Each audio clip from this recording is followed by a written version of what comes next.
because according to this is coming from Andrew Schofield's mouth. Peter Roth is a mathematician. He's not a civil engineer. He's a graduate in mathematics, either from Oxford or Cambridge, and he went to school to teach for a period of time. So he was dissatisfied with teaching, and he came in to join Ken Roscoe, who was at that time working on critical state soil mechanics. So basically, there was the Holy Trinity. There was Ken Roscoe, Andrew Schofield, and Peter Roth. Okay, the Holy Trinity or the Unholy Trinity, whatever you call it, you know. So basically, there was a lot of infighting between them. Okay, and according to Andrew Schofield, he left Cambridge because he was unhappy that Roscoe never promoted him to professor. He left Cambridge, went to UMIS, you know. From 1968, I think he went to UMIS, and then 1970 or 72, he came back to Cambridge after Roscoe had an accident. So anyway, the main rivalry was between Schofield and Peter Roth. And according to Schofield, Peter Roth was a mathematician. So the way Peter Roth would approach a constitutive model is to think of all kind of mathematical function, hyperbolic, parabolic, whatever function you want for the U locus, and try to fit it. Now, Andrew Schofield is not a mathematician. Actually, his maths is actually quite screwed up. Okay, but he's got I worked with him for 3 years. This person has got very good sense of material behavior and very good sense of physics. He's not a mathematician. All right, don't expect him to do a piece of mathematics. He will somewhere along the line screw it up for you. So anyway, never mind. So Peter Roth was trying according to Andrew Schofield, was trying all kinds, and never worked. The thing never worked completely. And then, of course, Schofield was doing his own little thing, going around reading all kinds of things. You know, the way Schofield works is, he's totally havoc. The man he will go all over the shop and he'll read all kinds of nonsense and all kinds of things. But out of this, something miraculous can turn up. Okay, and one of the books he read was this, Taylor's book. All right, and he come across this, and the thought occurred to him. You see, this is the formidable part. You ask me how you can apply equation for sand to clay. That never stopped Andrew Schofield. If you know the man, nothing like that will ever stop him. He just go and try it first. So he actually went to try it. And the way he tried it is this. He said, okay, this is shear stress. This is normal effective stress, right? Okay, I replaced the shear stress by the deviator stress. I replaced the normal stress by the mean effective stress, P dash. So I replace this by Q. I replace this by P dash. The volumetric strain is unchanged. I replace it by the plastic volumetric strain. The shear strain, this is the shear strain. I replace it by the generalized shear strain, epsilon S, the plastic shear strain, generalized plastic shear strain. Okay, and so basically he replaced these 4 things, Q, P dash, still the same, volumetric strain, plastic volumetric strain, plastic generalized shear strain, delta epsilon SP. And so basically that was all that he did. So basically there was no change in the equation at all. You realize that he's just replacing term for term. So, and as far as I know, he didn't really even try to justify it, because he said, well, maybe we try this work equation and see whether at a certain level can it describe the energy dissipation process of the soil. Energy dissipation process of the soil. So basically he did that, and so you can see on the left hand side you got Q, P dash, delta epsilon, Vp. So the superscript P here stands for plastic component. All right, and then at the bottom here you got delta epsilon SP. Okay, that is plastic component of the generalized shear. Can you see from there? Okay, plastic component of the generalized shear strain. Now, on top of that, he said very simple. If I consider a scenario in which the soil is at critical state, at the critical state, of course, Q equals to MP prime, or Q over P prime equals to M. Agree? And of course, there's no more plastic volumetric strain. There's no more. At critical state, everything else has gone steady. No more plastic volumetric strain. So this part here goes to 0. All right. So this thing goes to 0. This guy goes to M. What it tells you is mu equals to M. All right. Mu equals to M. And my sense, listening to what he says, what Andrew says, is that basically he used M because he realized that it comes down to the friction coefficient. So the way he want to emphasize the friction coefficient, you know mu is the Greek for M. So Andrew said, instead of using Greek, I use Roman. Roman for mu is M. Okay? So M is also another form of mu. Mu as the coefficient of friction. So basically, so this was the equation he comes up with. Now you can rewrite this equation. You can rewrite this equation in this particular form. Okay? By just cross multiplying across. And basically this is an equation of work done, and you can see this is the deviator stress multiplied by the plastic generalized shear strain increment. This is the work done by the deviator stress. This is the mean effective stress multiplied by the plastic volumetric strain increment. That is the work done by the mean effective stress is equals to the energy dissipated by friction. M times P prime gives you, what he says is that M multiplied by P prime is a measure of the frictional resistance within the soil. The frictional resistance within the soil. Okay? And that multiplied by the generalized shear strain gives you the frictional dissipation. So it is essentially a statement that says that total work that you've done on the soil is equals to frictional dissipation. Okay? Now, again, the question is then, okay, where does the dilation comes in? The dilation is actually built into the plastic volumetric strain increment. If you have a soil that is compressing, then this term will be positive. The plastic volumetric strain increment will be positive. Positive for compression. All right? And so then, basically, what happens is that if you rewrite this term, this equation, in another form, by just switching this term to the right, you will get the form Q multiplied by delta epsilon SP equals to M P prime delta epsilon SP minus P prime delta epsilon VP. Agree? This is what it looks like. Now, you just think if this thing is positive, then this guy will be less than this value at critical state. On the other hand, if this thing is negative, then what you get is an increment in terms of Q. Q will be larger than larger than MP prime at critical state. So basically, the idea of stress dilatancy is that it gives you an added strength in the interim period, in a transient state. It gives you the added strength, okay? A transient added strength. So basically, this is how dilation actually is built in. Dilation is modeled as, dilation is encapsulated in this particular term, which is the work done against the mean effective stress by the volumetric change. Is it okay? Any question at this point? Okay? All right, so now he basically all he says is that, okay, I use this energy equation and I use it as a flow rule. Now, if I use it as a flow rule, it must mean, so now we now come to the derivation of the chem clay, and we can this part here I won't cover too much, except I want to highlight that we are only considering the plastic component of the two strain parameters. In fact, the total generalized shear strain is equals to the elastic component plus the plastic, and the same for the volumetric strain. So this is just something you need to bear in mind. Our work equation does not apply to the elastic component. Okay. So now we can also rewrite this thing. Okay, if you look at this, I just want to introduce you to one more symbol, one more term, and the term is,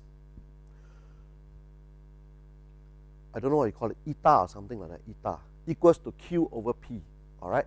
And this, we usually call it the stress ratio. It is the ratio of the deviator stress divided by the mean effective stress, the stress ratio.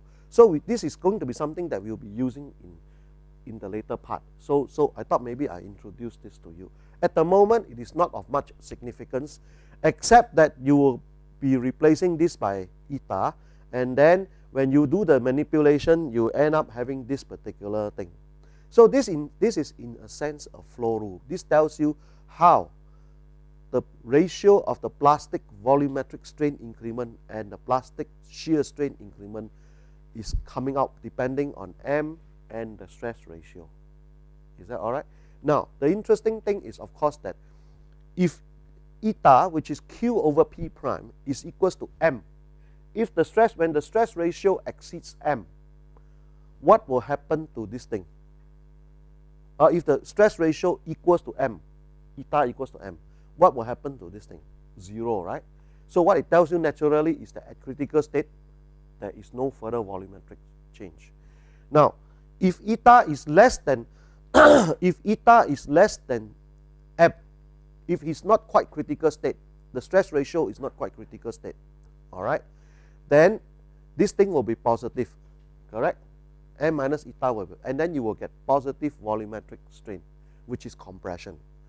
Okay. On the other hand, if eta is greater than M, then this will be negative, and then you get dilation, negative volumetric strain increment. That's when you get dilation. So basically, this is how it works out. Now, you might ask me, under what condition will eta be less than M and greater than M? We will take a second look at that. We will take a second look at that when we derive the, well, after we have derived the Chem-Clay model. So we'll take a look at that. At that point, then you will understand, oh yeah, this is exactly how it works out. So anyway, we'll see how it goes. So he basically, what we, okay, and so now we have this equation over here, okay, which is actually a flow rule, Now, this is the flow rule, and we say that this gives you an idea of how the strain increment vector is oriented, the direction, the ratio of the components of the strain increment vector. So in a sense, how it is oriented. Okay. Now we want to actually now the interesting thing is that, you know, in the Moore Coulomb, you define the U locus, and then you define the failure envelope. That is all in a sense empirical. If you ask anyone who is dealing with Moore Coulomb, why do you use an angle of dilation? Why don't you use something else? The only thing that he probably can tell you is that it is the most convenient thing to do. But there's no physical reason. No physical reason. So basically, you got a U locus and you got a set of plastic potentials that is independently. Now, what Andrew Schofield tried to do at this point of time was he said, I got the flow rule over here. What I want to do is to derive the plastic potential. I want to derive the plastic potential from the flow rule. Okay. Now, but you cannot just derive it like this, because this has this term which is not inside. A plastic potential is a function of P and Q, or P dash and Q. It doesn't have functions of delta epsilon Vp or delta epsilon Sp. You understand what I mean? It doesn't have that. So you have to make use of the fact that, okay, you have a plastic potential over here. You have a flow rule over here. But basically, this tells you that this is the direction of the plastic potential. But you know that the plastic potential, the direction of the strain increment vector, but you know that the strain increment vector is always perpendicular to the plastic potential. Correct? So you have to apply the conditions of orthogonality. And the conditions of orthogonality says that if this is the direction of the strain increment vector, then this thing, which basically this term here, this ratio over here, which specifies the direction of the plastic potential multiplied by this term over here must be equals to -1. That is the condition of orthogonality. Is that all right? That is the condition of orthogonality. Now, actually, if you look at it in terms of gradient, obviously the gradient should be this divided by this. Actually, delta epsilon Sp over delta epsilon Vp. And this should be delta Q over delta P prime. But you can write it out in reciprocal terms as well, because it's just the two gradient multiplied together must be equals to -1. That is the condition of orthogonality. They must be, when they multiply together, the slope, when the gradients multiply together, they must be equals to -1.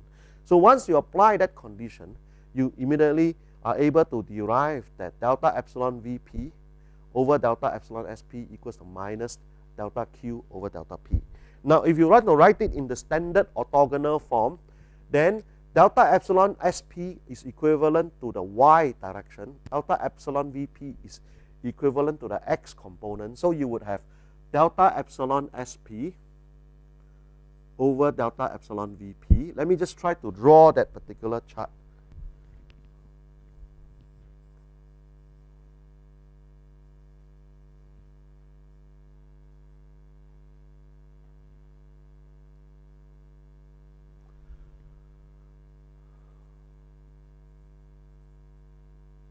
Okay, so supposing this is your plastic potential, we just generally draw a curve across, and this is the strain increment vector. All right, then the tangent over here is here, and these two is at right angle, correct? Okay, so the component is that the component of the strain increment vector is that this is delta epsilon Vp, this is delta epsilon Sp. Agree? Okay, so the slope, the gradient of this thing must be equal to delta epsilon Sp over delta epsilon Vp. Agree? Okay, now what about the gradient of this thing? Delta Q over delta P. Agree?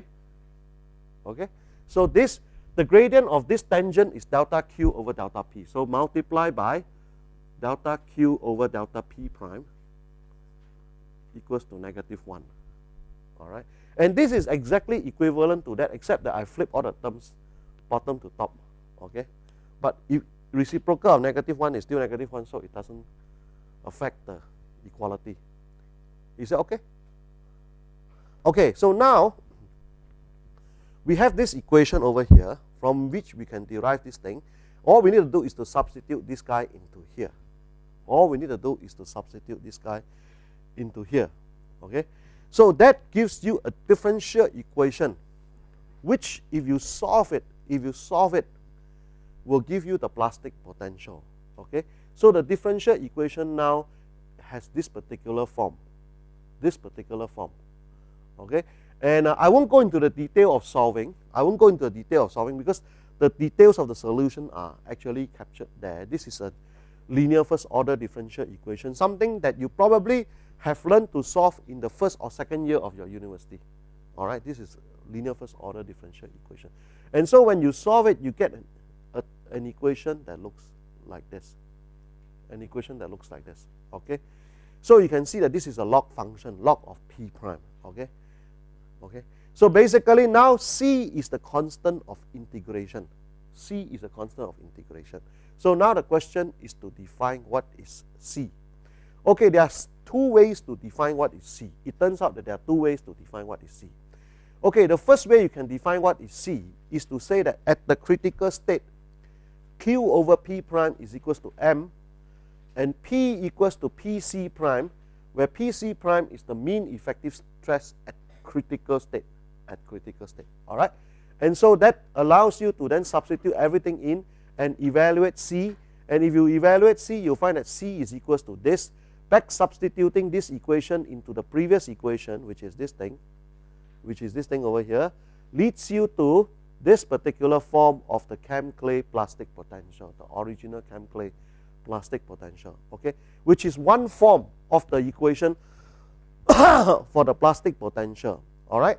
Now the form that we use is slightly different, because instead of saying that when Q over P equals to M, then P equals to PC prime, we usually use a different condition. What we say is that when Q equals to 0, P equals to P naught prime. Okay? Then what you will find is that in fact P naught prime, okay, when Q equals to 0, you set Q equals to 0 over here, and you set P equals to P naught prime over here, and then you evaluate it out, you'll find that this, of course, this term goes to 0, all right? Log of P naught prime over PC prime is equals to 1, which tells you that P naught prime is E times PC prime. E, 2.718, whatever, okay? Multiply by PC prime. And the equation can also, this particular equation can also be expressed in terms of P naught prime, which, as you will find later on, is a more convenient way of working with it, all right, can be expressed in terms of P naught prime as follows, and this is almost seen widely as the standard equation for the original chem clay. Q over MP prime equals to log of P naught prime over P prime. Okay, so this is the way it worked out. Now, we will now attach some understanding to proceed to attach some understanding to P prime, the relationship between P naught prime and PC prime, and what P naught prime actually means. All right. So if you plot out that equation, that equation actually gives you a U locus, a plastic potential that looks like this. All right, it's a curve. Now, P over P equals to PC prime defines the critical state. So where is the critical state? You can actually easily show that the critical state is the crown of this U locus. It's right at the top. The reason why it is the crown of the U locus, there is a very good reason why it is there. And the reason is because if this is the plastic potential, the strain increment vector has got to be at right angle to the plastic potential. And there's only one point where the strain increment vector is vertical. At the critical state, the strain increment vector must be vertical because you have this component is 0. All right? The horizontal component is 0. So the strain increment vector has got to be vertical. And there's only one point here where the strain increment vector can be vertical. And that is this point over here. Because you take the tangent, you take the normal to this point, it is exactly vertical. So therefore, the critical state is the point at which the crown of this particular plastic potential.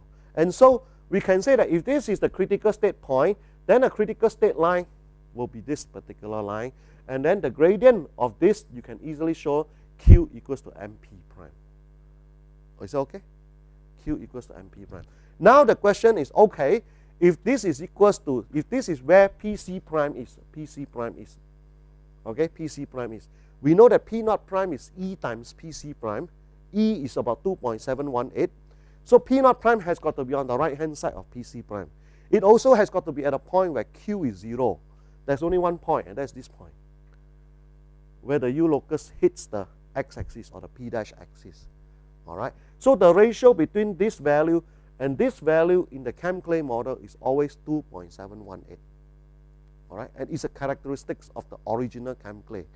For the modified chem clay, as we'll show you later on, the factor is 2. It's a bit smaller. It's 2. All right, and depending on the model you use, this ratio will not be the same. It is actually very often, it is a characteristics of the model. Is that okay? All right. So now we have the plastic potential, and now we have to look at the U surface. Andrew Schofield take the easiest way out. He assumed associated flow.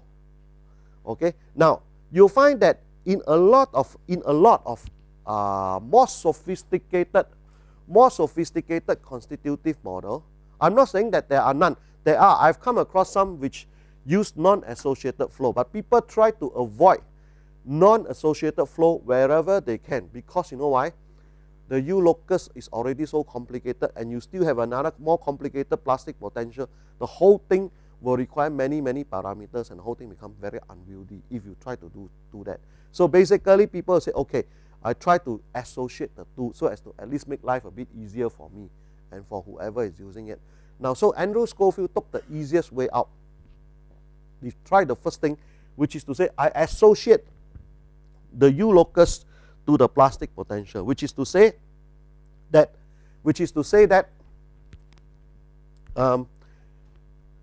this is also the U locus, and the strain increment vector is perpendicular to the U locus. Is that all right? Now, the question, of course, is how valid this is. There are back in the 1960s, 1970s, even now up to the 1980s, there were a lot of people looking at this thing about whether this associated flow, or what we call normality, is valid or not. Now, it turns out that the general conclusion, and this doesn't apply to every soil, but the general conclusion is that For clay, you are pretty close to perpendicular. Maybe about 75 degree, 80 degree, 85 degree, that kind of thing, 100 degree, somewhere around 90 degree, the angle between the two. Now for sand, it can be very far off. For sand, it can be very far off. So that is the thing. So later on, in fact, there is a general feeling that, I won't say it applies to everything, but if you go out, this may help you in the sense that for clay, you are not so bad, but for sand, yeah, there's an issue there. Is that okay? It may not be associated. Okay? Clear? All right. So this is how the chem clay plastic potential is associated with the U locus and is basically there. And so if this is the U locus, then very simply this. Anything underneath this thing, underneath this U locus, is elastic, which means that this whole region here is elastic. Is that all right? This whole region here is elastic. Once it reaches the U locus, all right, plasticity sets in. You get plastic behavior. Now we can come back and look. What do we mean when we say the stress ratio? The stress ratio eta is less than m and greater than m. Let us draw a series of lines. Imagine what the stress ratio look like. If I draw a line coming out from the origin, arbitrary line coming out from the origin, just going up this way. Just going up this way. The gradient of the line is actually Q over P. Agree? And so that is eta, the stress ratio. So therefore, if we say eta is less than m, we are referring to all these projected lines coming out that is on the right side, this side of the critical state line. Okay? So anything coming out in this direction, all this will give you gradient less than m, the stress ratio less than m. All right? On the other hand, any line coming up in this direction, in this side of the critical state line, will have gradient greater than m. Okay? Clear? So basically, now you have two sets of lines. And basically, all that equation is saying is this, that if you are on this side of the U locus, all right, because it's associated flow, if you are on this side of the U locus, all right, when you shear that material on this side, all right, there will be positive volumetric strain, which means the material will try to compress. This is the method A regime. This part over here, this is the method A regime, up to here. This part is the over-consolidated soil regime. Because when you shear, the strain increment vector is going this way, which implies that the horizontal component, which is delta epsilon Vp, is negative, which means you get dilation. So anything you do over here will lead to dilation of the soil. Is that okay? Okay, so this is the heavily over-consolidated region. Oh, okay, you're right, because, okay, in fact, the original aim of the chem clay, because Roscoe is a mechanical engineer, okay, and that actually sets the direction for a lot of Cambridge work. He doesn't like real soil. He likes artificial soil. So in his equipment, there was a story in his simple shear test. He forbid anyone, he does not allow anyone from putting real soil in. You want to use it, you put ball bearings inside and use it. And that's why a lot of his students ended up using ball bearings for their simple shear test in those early days. For clay, he doesn't allow students to use real clay. Black cotton soil is no go. All right? But he will use kaolin powder that he buys. So that's how it all started, using kaolin. Standard soil, as a standard soil, kaolin. Okay? But of course, using a standard kaolin has a certain advantage in the sense that you buy this bag and you buy the next bag, there is a certain element of repeatability. Whereas, I don't know whether for black cotton soil you have a variability. In Singapore marine clay, you take the Singapore marine clay from two different sites, the plasticity index can be different. Which means the property of the soil can be different. So basically, Roscoe doesn't allow any real soil to go into it. Okay, so chem clay is not the clay from river chem. Don't get mistaken. There was a guy who went to Cambridge and told people that there is river chem. The chem clay is the clay from the river chem. we all laugh at him and say, the only thing you'll find at the bottom of the river camp is rubbish, because there's so much rubbish going down there, you know. So basically, essentially, camp clay was meant as a model, as a mean to try to fit kaolin behavior. Okay, so it's supposed to fit clay behavior. Now that what you ask is related to his question. Why do I use a stress dilatancy equation for sand to fit the clay behavior? Andrew Schofield, this kind of question doesn't stop Andrew. He basically, in fact, he said that, look, all I want to tell you is this. I start from the very simple premise that the thing that set the basis for clay behavior is very simple and is the same as sand: friction and interlocking. Now, in that sense, you'll find that his idea for clay behavior is the exact opposite of Jim Mitchell from UC Berkeley. Jim Mitchell is a guy who talked about cation exchange potential and diffuse double layer, that kind of, you know, diffuse double layer, and things that he thinks define the mineralogy of the clay and all the rest of it. Now, Andrew Schofield is not one guy who gets caught up with all this thing. And I'm not saying that he's right or he's wrong. Maybe he oversimplifies things. But in a sense, he simplified to the point where we can understand. Supposing now I start telling you about diffuse double layer and cation exchange potential, the whole thing about soil, clay will now look like chemistry. You know what I mean? And how are we going to approach it? We can't approach. How is the engineer going to approach it? So in a sense, Andrew Schofield is taking a very engineering approach to soil. You see, the engineering approach to soil, I think I mentioned this to Prof Juneja when he was a student. I said, you know, there are a lot of people who ask me, there are infinite number of soil types in the world. As an engineer, I don't have a chance of dealing with everything. I said, the basis of geotechnical engineering is the belief that although there's an infinite number of soil types in the world, you can reasonably characterize this soil type by a few engineering parameters that allow you to perform a reasonable engineering design. That is the belief. So for example, you may have soil type all over the world with different mineralogy and different all kind of, you know, montmorillonite, smectite, elite, kaolinite, all kind of mineral inside. But at the end of the day, Casegrandi's approach is simple.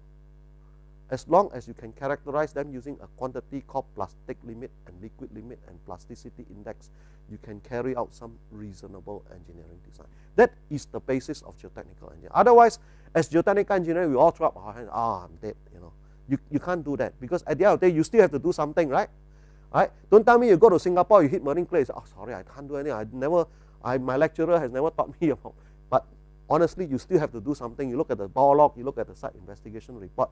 At the end of the day, you still have to figure out some engineering parameter and do a reasonable design. So in a sense, in soil mechanics, or rather geotechnical engineering, the belief is that there are certain simple parameters like LL, PL, PI, C dash, phi dash, that allow you to, compression index, CC, CS, that kind of thing, that allow you to reasonably characterize the soil. That is the basis of geotechnical engineering. Now, it doesn't mean it works for all situations. It has been shown that there are certain special soil types. For example, highly expensive soil, it may not work.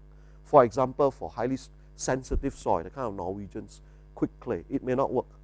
You know, but the idea is that for a lot of other soil types, you know, generally it works reasonably well. So this is the kind of belief that we use. And Schofield is going along this line. Basically, he said that I assume that the things that underlie soil behavior is friction and interlocking. Friction and interlocking. So now the question is, how do I capture this in an energy equation, in friction and interlocking? The simplest way to capture it is to use Taylor's energy equation. Although Taylor has only validated it for sand and has not validated it for clay, his argument would be, it doesn't mean it is not applicable for clay. So I can still try it for clay. And so that was exactly what he did. He tried it, and he said it seems to work reasonably well for him, for kaolin. So this is exactly what it is. Now, it may only work for kaolin as a certain type of material. It may not work for other more plastic or less plastic, more plastic soil, usually more plastic soil. So basically, it depends on, it doesn't mean that the camp clay model will work for every soil. It is just a simple vehicle to illustrate to you how you can use the concept of interlocking, dilatancy, and friction, putting it together and coming up with a clay model, and which can reflect, at least in qualitative terms, clay behavior. That's exactly what he's trying to do. Okay. So essentially, I think your question is, how come you put in sand behavior, right? Interlocking and friction.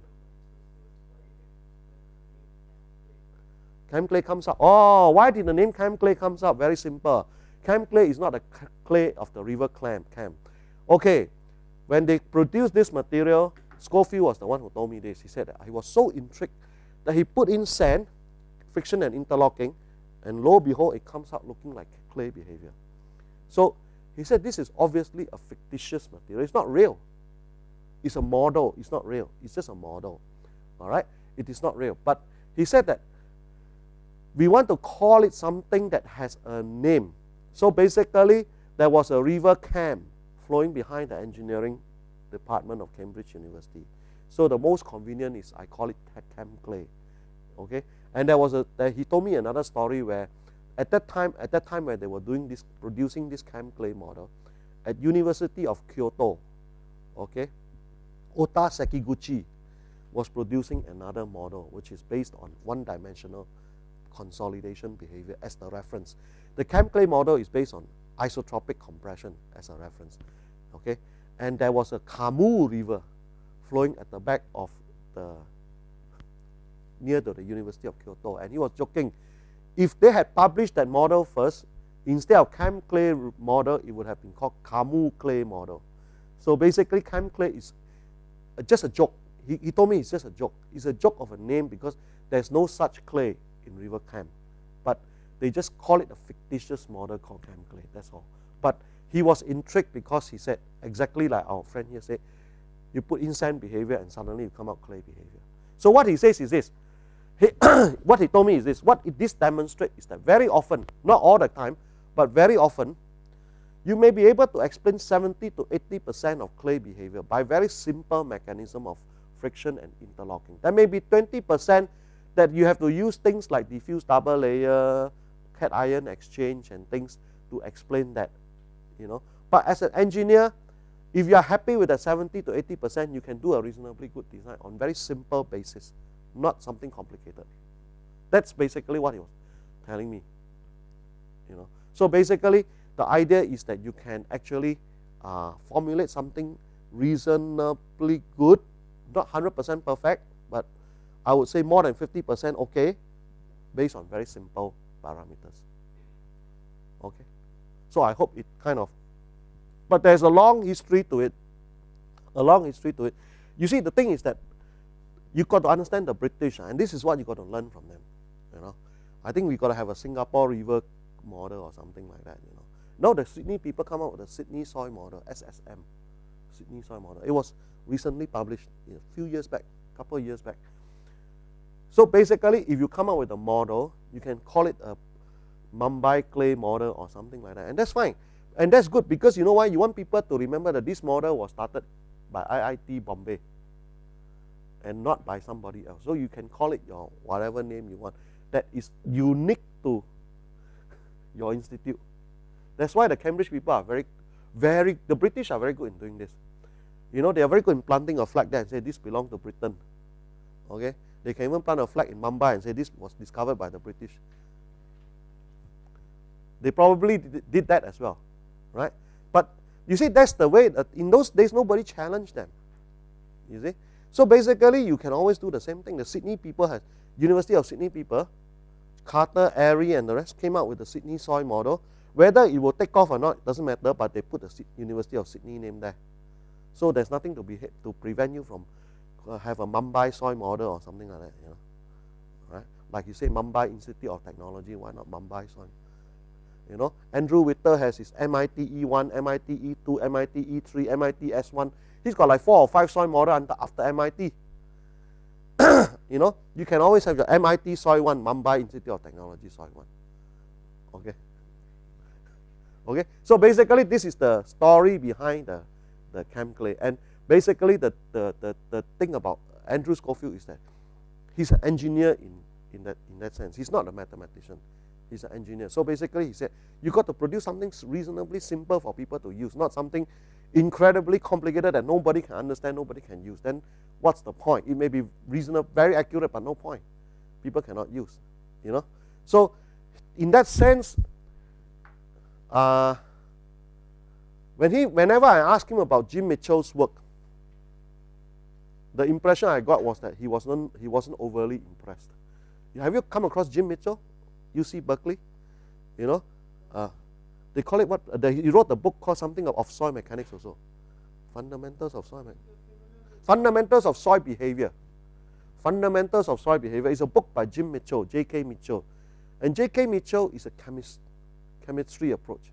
Everything you do is colloidal, cation exchange, diffuse double layer, and positive cation, negative, and all kind of funny things. But basically, when you read it, it's like soil chemistry, you know. Because he actually believed that soil chemistry drives a lot of soil behavior. But it is very hard to address engineers in with that kind of frequency, because, I mean, honestly, how many of us have done enough colloidal chemistry to understand that kind of thing? You know what I mean? And also the thing is that he doesn't give you ways to calculate, ways to design. It's just ways to explain the behavior. But explaining the behavior is a nice thing. But how do you apply it to a new situation? I go to a new area. How do I apply that? Cannot apply. Right? So that is the problem with that kind of approach. That kind of approach. Jim Mitchell is a kind of enigma in Berkeley, because the rest of the Berkeley team are incredibly practical. If you look at people like Harry Seed, Mike Duncan, you know, Leismer. Leismer was the guy who produced Shake, Flush, Quad 4, all that kind of earthquake, simple earthquake model that people used. You know, they are all incredibly practical people, but for some reason, Jim Mitchell was a scientist. So anyway, I don't know why, but anyway, that was the background of the whole thing. So essentially, the Cambridge approach was to try to balance a sense of mechanics with a sense of practical usage. Okay, and a chem clay model, don't believe there's anything called a chem clay. There's no such thing. It only exists in Andrew Schofield's imagination. Okay, so it never existed. I hope I answered your question. Okay, so basically, now coming back to this, this is the teardrop. What they call a teardrop. You just imagine now you got to flip it over the other side, a mirror image. It's like a teardrop configuration. It's classic of the original chem clay. And basically, now we have this term here, P naught prime. And P naught prime basically is this particular point. And P naught prime actually dictates the size of the U surface. So if you vary the P naught prime through this equation over here, you'll find that the U surface will actually change. For a smaller P naught prime, the U locus will look like that. For a bigger P naught prime, they will look like that. Of course, the crown of each U surface will pass through a point on this critical state line. So they will go like that, And for larger one, they will go out further. So basically, P naught prime dictates the size of the U locus. Okay? So the size of the U locus is not fixed. That's the thing. It is determined by this quantity called P naught prime. Okay? This quantity called P naught prime. So, okay, this part here, I will do it later on when I come to the modified chem clay, because it tells you something about the shortcomings of the chem clay model. All right, shortcomings of the flow rule. So basically, I will deal with it later on. Okay. In fact, elastic energy is not considered. So the elastic part doesn't come into the U locus in a sense. So the notion is that elastic energy is recoverable. The plastic energy is the component that's dissipated by the soil. The elastic energy, is like putting energy into a sponge. You can always let the sponge expand and you can recover the energy. That's more like Hooke's law kind of situation. So there are basically two sets of things there. So the plastic, it only applies to the plastic part, not the elastic part. Okay? Right. Now, pre-consolidation and volumetric hardening. We're going to take a closer look at P naught prime, and we're going to see how, I want to get through this before the tea break where they show the leaves coming out. I thought that is needed to get to round off this part. Yeah. Yeah. Yeah. You all have any other question or not? Yeah. Yeah. Because there's a lot of new concepts coming out. And we will now be coming back to the 3D framework, you know, the house, the floor, the wall, the whatever you call it. We will be coming back, and there will be a lot of. So basically, we will need you to kind of try to visualize, you know. But I mean, you all are all engineers, so engineers are supposed to be very visual people, very visual people. So I guess it should be okay, you know. And you probably have done graphics before. Have you all done AutoCAD graphics, all kind of things? So SolidWorks, you know. So you should be able to do a fair amount of visualization. But any question before we carry on?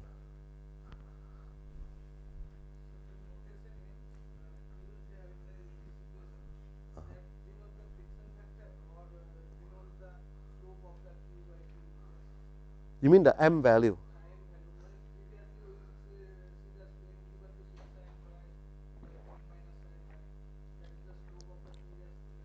No, that's the same equation, yes. Yeah. The way you determine M, you're asking me how to determine M, is it? Yes. The friction factor you're talking about. Let me just try to understand your question first. So the M value that you're asking is this M value, right? This thing here, over here, this M value, right? And you're also referring, this M is the same as the M as in Q equals to MP prime. That is the same, it's the same, never change. It's the same.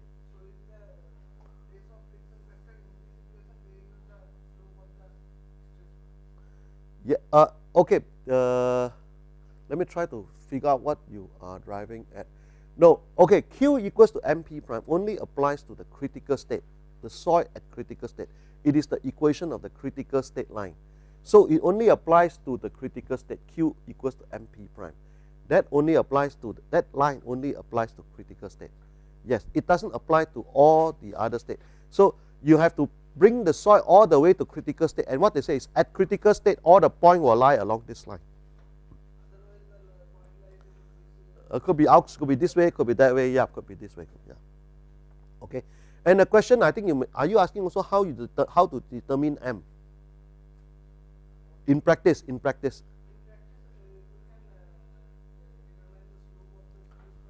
yeah, you can do that, but you can, in fact, you can also use a standard test result. You get the angle of friction right at the end, the critical state angle of friction. Okay, and then you apply 6 sine phi prime over 3 minus sine phi prime. That gives you the value of M. Yes, they all come to the same thing, should theoretically. Okay, the tricky point is always how to determine whether you have reached critical state. That is always a big question, and that is where there is always a lot of, that it requires some judgment and some skill, some judgment, I think. So when you look at people like Matthew Coop writing their paper, the way they argue that they have reached the critical state is quite interesting. You know, people use argument like the strain is so large, 35%. The pore pressure has reached. You see, usually people use this kind of argument because one or more of the parameter doesn't look like it has reached critical state, and so they have to go through this kind of argument. 35% is very large, and then the pore pressure is not changing, but the stress strain seems to be changing, and perhaps the stress strain is changing because of this, and so they will go through a series of arguments. This happened in geotechnical paper as well, you know. So a lot depends on the judgment of the people. So the critical, you see, the critical state as a concept is easy to understand. I break everything, everything is gone, there's only friction there, right? That's easy to understand. But how do you distinguish critical state is always a big issue. It's always a big question mark. I won't say an issue, but it's a question mark. And different people can come to slightly different conclusion because it's a matter of judgment. Similarly, I can tell you the same applies to yielding. Yielding as a theoretical concept, is very straightforward. All right? You go up, you come back, you got irrecoverable strain, that is yielding, right? That is yielding. But if you want to do an experiment and you want to define the yield point, if you look at our 2014 paper, actually there is quite a bit of assumption and judgment involved, because no one is going to go up the stress strain curve like that, and sort of progressively try to probe it up and down. That it takes a huge amount of time. You know, David Wood has his own method which also involves doing something like that, and that requires enormous amount of effort. So have you ever seen a stress strain curve that go up down like that? Hardly. Most of the time the guy just go up. So now you got a stress strain curve that look like that. And it's never a sharp point, right? It's a rounded curve. How to define the U point? I can tell you that at least 2 to 3 different definitions. Rota used the primary U point, the first departure from the linearity on the starting end. That means you start off, starting here linear. The first point where you depart, he called it the primary U point. I call it the initial U point because that's where the yielding, I think yielding first starts. Now, but yielding, I do not think is an abrupt event in reality. You know, the bounding surface theory basically tells you similar thing. Yielding is a gradual process. Some parts of the soil will start to yield first. Some grains will start to slide first. It's not like suddenly all the grain will start to slide. It's not quite like that. So it's a progressive. That's why you got this kind of gradual thing. Now there's another school of thought that says I intersect this end, I intersect that end, I get a point of intersection. That is like the middle yielding, mid yielding. Then there's another one David Hyde called gross yielding, which is right at the end, the last part where yielding is completely gone, done. That is gross yielding. So basically, how you distinguish yielding in an experimental set of data is another one that requires a lot of judgment. Same thing. You know what I mean? How you determine critical state, how you determine yielding. These are all very nice things at a theoretical level, but at an experimental level, you always require judgment. Same thing. You do a model test, all right? Whether it's centrifuge or 1G model. We all said tunnel failure or retaining wall failure, very straightforward because you can do the Coulomb wedge in theory and all the kind of thing. You can do that. But now if I say, now you go and look at a model failure and you tell me where is the point of failure, you go and look Robert Mayer's 1980, his thesis 1979 and his paper 1980-1981. He's basically using intersection of displacement here and displacement there and trying to argue that that is a reasonable point to define failure. But is there a real reason for it? Hardly any. So basically, some of these concepts are very nice in theory, but when you come to apply it to an experiment, you really need some judgment. Okay? So I hope it helps to. So critical state is not just the only thing. Yielding is one more thing. Failure is another thing. You got retaining wall, you know, an experiment retaining wall. And then you got a set of displacement, all right, lateral displacement versus load. The lateral displacement doesn't just suddenly at one moment in time, it just shoot up. It doesn't happen like that. It gradually increases. So then where is the point of failure? So you have to use some kind of judgment or some kind of projection technique or whatever, you know. It's like the pre-consolidation pressure. The pre-consolidation pressure is the classic example. We always say this is the recompression line, that's the virgin compression line, and there's a point here. When you look at the consolidation curve of a real soil, do you see a sharp point? No, it's a curve. So what to do? I use the Casagrande method. I do this, I do that, I bisect the angle, and then correct or not? That's exactly what you do. And when I teach soil mechanics, my students always ask me, what is the theoretical basis of the Casagrande method? My answer is, I don't know. There's no theoretical basis. People just found that it works or seem to work. You know what I mean? Okay? Okay, we now want to relate P naught to pre-consolidation. Now, just to recap, P naught is the point where the U locus, it lies on the U locus, but it also lies on Q equals to 0. All right? Q equals to 0. Now, so basically, it is the point at which the soil will start yielding, but it is also the point corresponding to Q equals to 0. So when Q equals to 0, what does that mean? It's isotropic condition, right? Correct? It's isotropic condition. So therefore, it is the point of yielding under isotropic condition. That is to say, under isotropic compression, the soil just begins to yield. All right? Now, remember that I think it was yesterday or someday we were talking about the elastoplastic behavior of soil, and I show you the kind of volumetric compression curve of soil. And I said that, in fact, that is an illustration of elastoplastic behavior. Why we said soil is elastoplastic.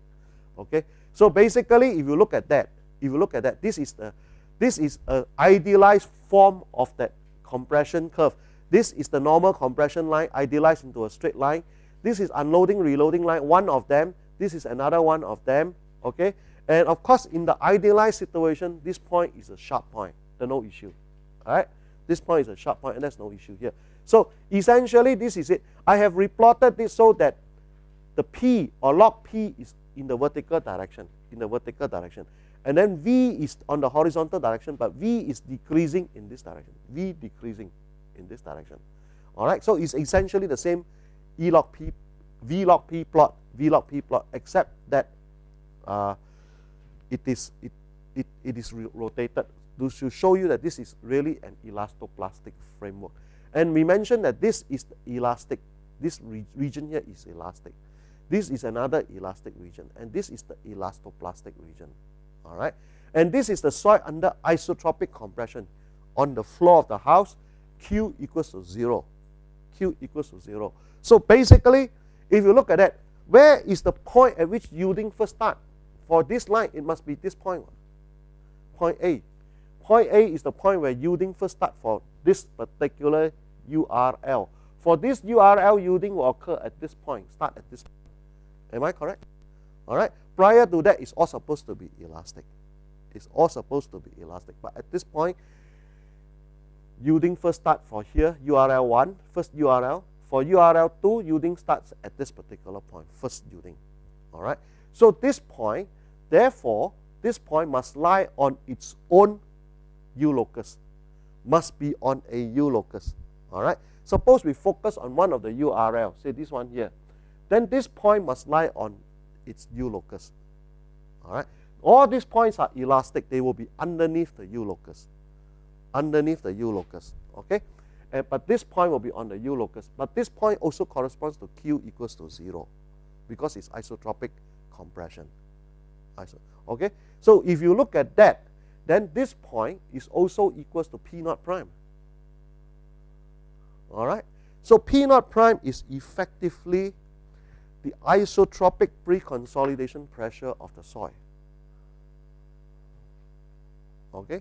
P naught prime is effectively the isotropic pre-consolidation pressure of the soil. Okay. Now you know that the pre-consolidation pressure can increase as you keep compressing the soil. And so as you keep compressing the soil, the pre-consolidation pressure will increase and the size of the U locus will also correspondingly increase. This is what we call strain hardening. This is what we call strain hardening. Okay. So this is how the P naught prime is being tied to the U locus and to this compression plot. Now,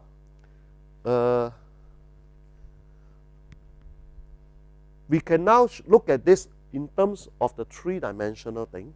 This is the floor of the house. So I look at the floor of the house and there's a compression plot over here.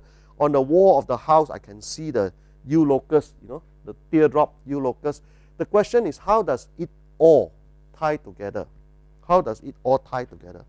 Okay, I've already shown this, so I won't bother to explain this. Just to explain to you that soil is elastoplastic, like a copper wire kind of thing. So basically, here you see the two different U locus, two different U loci. U locus 1 has one particular pre-consolidation pressure. This pre-consolidation corresponds to a larger U locus. Okay, so anyway, this is how it looks like.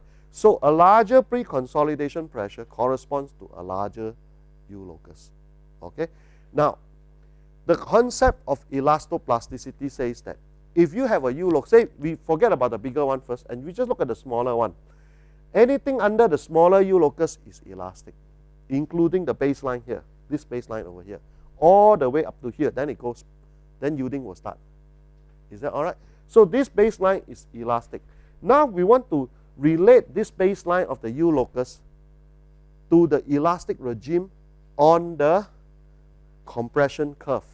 Okay, so basically this is the U point, this is the elastic region, and you can see in terms of this U locus, along this baseline Q is equal to 0, so it's isotropic compression.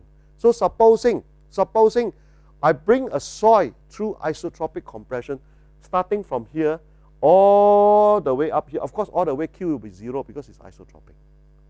All right, isotropic compression all the way up here, and then it starts to yield here. This is how I would see it on this diagram. The question now is, if I look at the other diagram, how would I see it? The answer is, I will see the thing going up this way, and then suddenly yielding occur, and then it go up this way.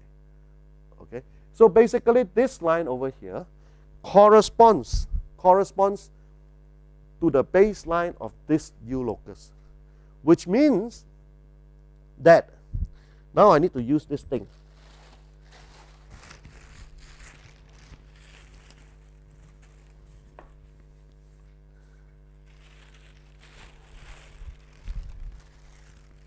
Should I? Let me try to get used to this because I have my own model the other side. So this way. All right. So just to orientate the axis for you. So this is the V axis, V increasing in this direction. And this is the P axis in this way, P axis going up in this direction. And the Q axis coming out. All right. Now I'm going to do a cutout, remove this one so that you can see, oh, this is the U locus coming out. Like that. All right. Now the base of the U locus is this. All right. But we already said the base of the U locus is also along an unloading reloading line or a recompression line. All right. So basically this is also a recompression line. So basically this U locus is like a leaf strung out along this recompression line. Now if you have a larger U locus, can you do that? Can. It will have a larger pre-consolidation pressure and it will be strung out along a different recompression line. All right. So now you have an infinite number of U locus because corresponding to each pre-consolidation pressure you can have a U locus. And of course there are infinite number of pre-consolidation pressure.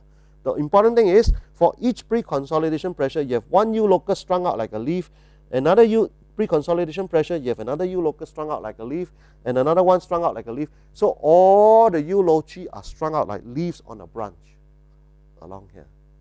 And this is the way so basically this is your three-dimensional plot. If you look at it from the point of view of the plan view of the house, what you see is a lot of URLs. You won't see this thing because you're looking downwards. On the other hand, if you look at it from this side, this is the wall of the house, PQ plot, you will see a lot of this thing coming out. You get what I mean? A lot of this thing coming out. So that is different U loci, the different U loci, corresponding to the value of P naught prime. And so the way the chem clay is able to allow the U surface to expand is by increasing the P naught prime. And in fact, this is an important development because prior to chem clay, in fact this is a very important thought process by the Cambridge, by Schofield, Roth and Roscoe, because after that I can tell you almost every model that has cap, whether you call it the soft soil model, the hardening soil model, or the cap Drucker, Prager, or any sophisticated cap, they were bound to have this point because this is a fundamental point. The pre-consolidation pressure featured as one of the things that determine the size of the U locus. Okay, in the chem clay, it is the only thing that determines the size of the U locus, the only parameter, But in sophisticated model, there may be more than one. But it is this thing is always there because otherwise you violate a fundamental behavior of soil, which is that when you compress the soil, the strength, the U locus has got to become bigger, the strength has got to become higher, the soil has got to become stronger when you compress it, when you consolidate the soil, right? This is a natural, intuitive kind of thing. So that's why after that, a lot of people actually, in fact, this is now almost de facto used as the one of the parameter for hardening. Okay, so basically you can think of this is what it looks like. Okay, on this screen you have the P and the Q. This is the wall of the house, This is the floor of the house, and if you look at it, this is the base of this leaf is actually the unloading reloading line. Now in this sense, he's not drawing log P dash, he's drawing P dash. So when you draw P dash, the unloading reloading line or the swelling line actually is a curve that looks like that. All right. This line is the normal compression line. This line is the normal compression line. This is the critical state line. You can see it passes over the top of the U locus, right at the top of the U locus. Okay, and The U locus is this particular curved line that encompasses this shaded region. All right. Now, this shaded region corresponds to each U locus. I shall be calling it the word elastic wall. It's an elastic wall. Okay. And the word wall has a certain specific meaning, but it is the elastic region for this U locus, which is to say, if you want to move within this region, you are free to move. You can move anyhow, anywhere, back, forth, all kind of things. Okay, your degree of freedom is pretty good in this region, within this region. But supposing you say I want to go from this elastic wall to another elastic wall, then the rule is different because the rule follows that of elastoplasticity. Let's take a look at this copper wire. Supposing you are here now, and you want to jump to here. This is one elastic region. This is another elastic region. Can you sort of just tunnel across? Can you sort of just tunnel across there? From here, just tunnel across to here, this point here. Can you sort of tunnel across from, say, here to here directly? You can't. What do you have to do? Well, the thing you have to do is to go up the top and then come back down. Correct? You have to come up the top and then do an unloading back down to here. Then you get to here. Right? You cannot get up to here. From here, you cannot get directly to here. In the same way, if you adopt that set of the concept of that rule, then what it means is this, that if there is an elastic wall, supposing, let's take this one is easier to look at. Supposing this is the wall. All right, this is the wall. And there's another wall somewhere here. You want to get from this point here to somewhere inside on another wall. You cannot just go this way. You got to go up and then come down, come up here and then go down here. That's the way it looks like. Okay, so this, you can think of it as a very funny kind of a house. All right, this is a house with a funny shape. All right, and this is the roof of the house. You want to go from your room to the toilet, you got to climb up the roof of the house and then come down the other side on top of the toilet. That's the only way you can get there. You cannot, there's no corridor. It's all walls. You understand what I mean? So basically, this is the way the rule of the game works, the rule of the Cham-Clay model. So in order to go from one wall to another wall, you have to climb up to the roof of the house somewhere, somehow, and then come back down the other end. Clear? Okay? Right. So basically, I just want to summarize the behavior of Cham-Clay. Okay? The rules of Cham-Clay. I think this is on your, so you don't have to do any copying. The size of the U surface can change depending on the isotropic preconsolidation pressure, P naught prime. Okay? The base of the U surface lies within the elastic regime. This line here lies within the elastic regime and is aligned along the unloading reloading lines. Is that okay? Clear? Okay?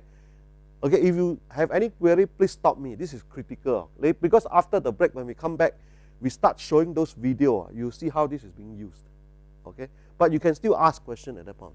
Elastic zone of the soil is the region below the U surface and the base, which is this whole region, including the base. Including the base. Okay? The soil state within the elastic wall can change freely. So you can change freely. Okay? The soil state can move from one elastic wall to another elastic wall only through the roof of the house, which we call the state boundary surface. Now this roof of the house is like a tentage, right? It's like we call it the state boundary surface. Why it's called the state boundary surface is because it is the surface limiting all the soil state within each. The soil state cannot jump out into space above this roof. Okay? You can be somewhere below the roof, you can be on the roof, but you cannot be above the roof. It's like the Moore-Coulomb failure envelope. You can be below the failure envelope, you can be on the failure envelope, but you cannot jump above the failure envelope. Is that okay? So it's called the state boundary surface. It bounds the state of all the state of the soil. Okay? In drain triaxial test, now this is the important thing, the state path must follow the path defined by dq equals to 3 times dp, which defines the straight line with a gradient of 3. dq over dp prime equals to 3. That is a gradient of a straight line with gradient of 3, okay, in p prime vq space. Now I will say a little bit more about that after the break, okay, so that we get an idea what this exactly means.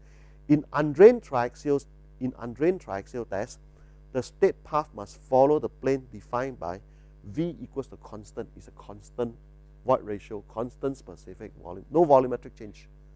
All right, essentially, okay. And similar rules will apply to most other strain hardening elastoplastic model if you view it in this way. Okay. Now, in the early days, there are different models with different shape, not necessarily a teardrop. Okay, the modified chem clay is an ellipse, and then there are other people with other kind of shape. But essentially, the maneuvering, the way you maneuver within each is similar.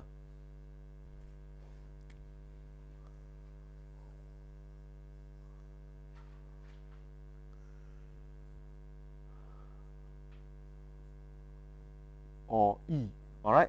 V or E, doesn't matter. Now, if you plot it in log P, you will get a straight line, right? Right? But if you replot it in P dash, you'll find that these are all curves like that. This is the NCL, and this is the URL. It will all look like that. You see, because the reason is very simple. If you look at the equation of the curve is given. This is the equation for the unloading, reloading line, right? Kappa. Now, you just imagine if P dash equals to 0, what will happen to this, the right-hand side? Minus infinity, you know. So, log of P dash will be minus infinity if P dash is 0. So, minus infinity is plus infinity, which means that your specific volume or your void ratio will actually reach infinity if P dash equals to 0. So, this curve theoretically will never, if you plot on linear scale, it will never hit this axis. It will always go this way. And similarly, this curve will also go this way. So that is the reason why if you draw it out just now the way it was drawn out on the screen, it is a curve that goes this way. All right. But I mean, this kind of thing, you cannot take this model too accurately, because in the same way I have the same problem when you ask the technician to cut. They don't cut it. They can't. You cannot ask him to cut until this part go infinity. You know. So he has to kind of somehow. You know what I mean? It's very difficult for him to cut that way. So this to me is you think of it as a qualitative kind of thing. Is that all right? Basically, I have a series of programs which the student, one of my former PhD students, developed for me to help me to teach. But of course, we didn't patent the thing, we didn't license the thing. So you can, by all means, go and use it. You know, just make sure his name is attributed. Ben Zhao. Ben is his name. Zhao is his surname. Okay, and he's now in Germany. All right, so please call him Zhao. Attribute him to Zhao. Zhao 2000. I don't know what you want to call him. 2009 or 2010, whatever. Just call him. Everybody will know his name, like more circle after a while. Okay, but essentially it's very nice. The software comes out very nice. But I will show it to you after the tea break. But essentially, just this part here we don't have to worry about it, because this only applies to the modified chem clay. All right, modified chem clay. Now this is a plot of the same thing again. Okay, I think it's just to reinforce the idea, but there's really no new information coming out. Okay, so the main thing is that as the void ratio decreases, the pre-consolidation pressure increases and the size of the U locus increases.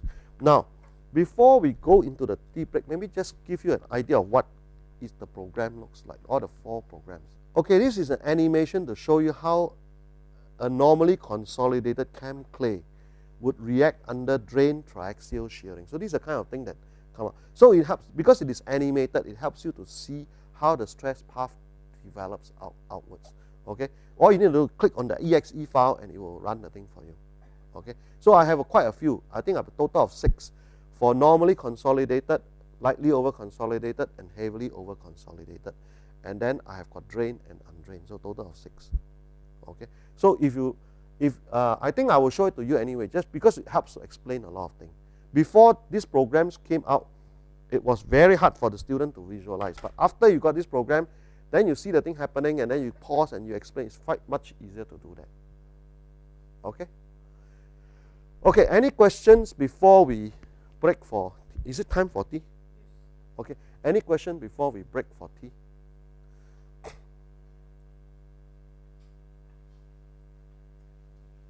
No, everyone is rushing for tea already. Okay. Okay, so I think I shouldn't hold you up.